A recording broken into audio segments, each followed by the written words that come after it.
Sorry for being a mess. I gave my best, but was too late. Hi friends, welcome back to our channel. இன்றைக்கி நம்ம daily ஒவ்வொரு இன்ட்ரெஸ்டிங்கான cooking items பார்த்துட்டு இருக்கிற மாதிரி இன்றைக்கி ரொம்பவே ஈஸியாக அண்டு ரொம்ப குயிக்காக பண்ணக்கூடிய பிரெட் அல்வா எப்படி பண்ணுறதுங்கிறது பார்க்க போகிறோம். இன்றைக்கும் நான் பண்ணி காமிக்கல, நம்மளோட செஃப் தான் பிரெட் அல்வா எப்படி பண்ணுறதுங்கிறத பண்ணி காமிக்க போகிறாங்க. வாங்க உள்ளே போய் பார்த்துடலாம்.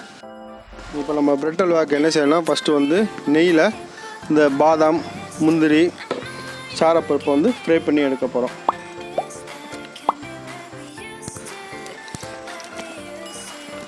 இப்போது நான் ஒரு 50 கிராமுக்கு தகுந்த மாதிரி நம்ம நெய்யை ஊற்றிருக்கோம். ஏன்னா இதை ஃப்ரை பண்ணுற அளவுக்கு எவ்வளோ வேணுமோ அவ்வளோ ஊற்றினாலே போதும். அந்த அளவுக்கு தான் நம்ம ஊற்றிருக்கோம்.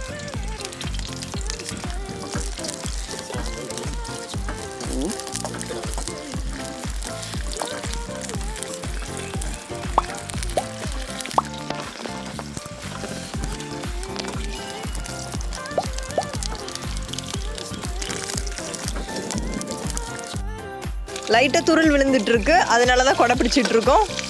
ஏன்னா இப்போ நம்ம ஃப்ரை பண்ணிகிட்டு இருக்கிறது கீயில் ஃப்ரை பண்ணுறோம். கீயில் வந்து தண்ணி தெரியக்கூடாது, ஸோ அதுக்காக தான் நம்ம கொடை. நம்ம இந்த ப்ரௌனிஷாக வந்தோன்னா அதை ஆஃப் பண்ணிக்கலாம். இந்த பாருங்கள், இந்த மாதிரி ப்ரௌனிஷாக வந்தோன்னா நம்ம அதை ஆஃப் பண்ணிக்கலாம்.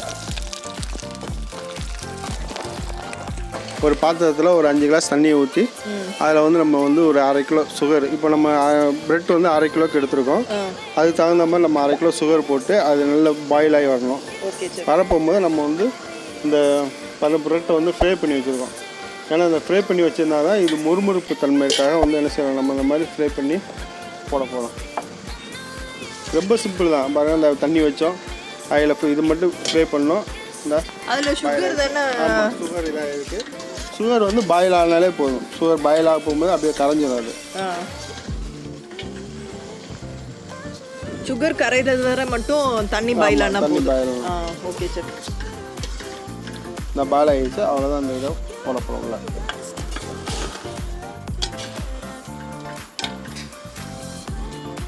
பேட்டை போட்டு இப்படி கிண்டி விட்டு ஒரு 5 நிமிஷம் வந்து என்ன செய்யணும், நம்ம அடுப்பு ஆஃப் பண்ணி வச்சுட்டு அது நல்லா ஊறணும். அதில் வந்து நல்லா இப்படி அமுக்கி விட்டு நல்லா ஃபுல்லாக அந்த பிரெட் ஸ்டவ் ஆஃப் பண்ணிடணுமா? ஸ்டவ் ஆஃப் பண்ணிவிட்டு அந்த ஹீட்லேயே அந்த பிரெட் வந்து ஊறிடும். அந்த தண்ணியை சோறு சிறப்பை ஃபுல்லாக உள்வாங்கிடும்.